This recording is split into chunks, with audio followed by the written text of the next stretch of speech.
The school system, a social experiment to mold the minds of our youth gone wrong. And it's been going on way too long. From the fallacy and bold-faced lies about their heritage African American children are told, to writing off children with special needs are trouble, cause the teacher can't relate, is all too old. But wait, isn't there a certain standard the Board of Education should uphold?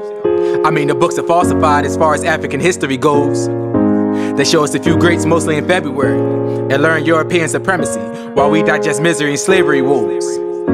They knock the nose off the Sphinx, lighten up all the images of Egypt that we see, cause all we had was commonly known knowledge before books. So here's the hook. They manufactured their own history of the images we see, especially on TV and in the movies, for a small fee. The price we pay. But they teach us Shakespeare though. I definitely needed that in life to get by. Sarcastic lie. But I guess you learn social skills in school for the most part, but that's about it. So where does the curriculum fit? We need to self-educate and teach the truth to the youth, and talk about the harsh realities that cut deep like a knife, like police brutality, racism, racial profiling, equal opportunity, propaganda, and classism. You know, things we account on a daily in life. Cause as a race it feels like we get tested every time we take a breath. And the youth need to know how to handle situations that could result in life or death. Only if they make it through the pipeline of school, especially with racial disproportionality with school discipline. So how can we win? Well, this has definitely been the trend. Research shows that African American students, especially boys, are disciplined more often and receive more out-of-school suspension than students that are white. Now, does that sound right?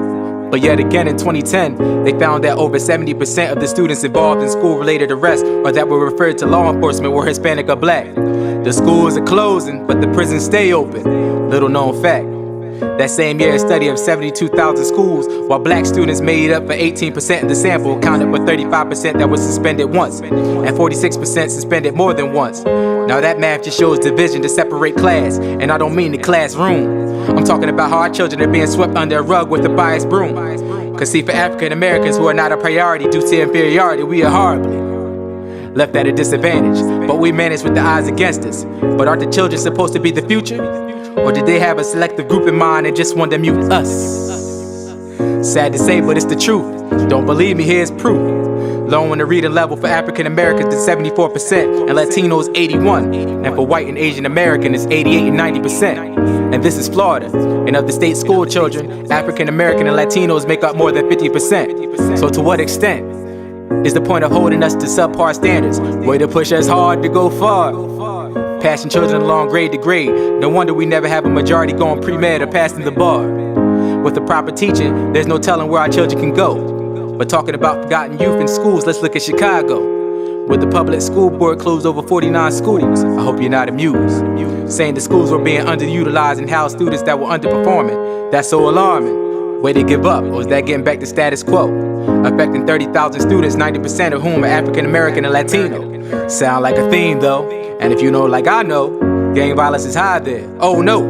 Now you got kids in neighborhoods they shouldn't be in, and you can't come around here only because of where they are from, just because they have to go to different schools, because it's already bad enough. Remember Darian Albert? But this is not coincidental, it's by design. Open your eyes, they hide the truth in plain sight. It is we who are blind. They close our libraries, shut down our after-school programs, because it's not in the budget. You gotta love it, but I can tell them where to shove it. No child left behind, that's the biggest lie. Cause mentally, they're leaving our children in class to die. Especially when it comes to history, talking about Thomas Edison with the telegraph. That's all good, but to say that in the same breath, you have to mention Granville T. Woods. And they mention Marcus Garvey, and Martin and Malcolm, and the good they did for the people. But don't talk about how J. Edgar Hoover and the FBI's COINTELPRO stopped them from trying to make us equal. But there's so much more hidden truth. In fact, there are many more in America's history that made an impact. Some ideas stolen because they didn't know about patents, or some were just stolen because Europeans were controlling. But I guess they only teach us what they want. So fear what you don't know and question everything you do, cause it could be a front. I mean, some think 9/11 was a homegrown stunt, but not to be blunt. But if they have the ability to rewrite history, and everywhere they go they leave misery, to have supremacy, so is act like 9/11 something we can't bear cause it's too grisly? To come to grips and say, America, how could we? I mean, it's possible. Just open a book and look back at history. 93% of teachers are Caucasian women. So do they really want to focus on the real truth so the youth can stop living with the mystery of African history? Or just focus on the curriculum guidelines that show white supremacy and African misery, that leave a lasting impression on the children's memory? It's easier to teach a child than to fix a broken adult. So it starts with the youth. but it starts with the truth.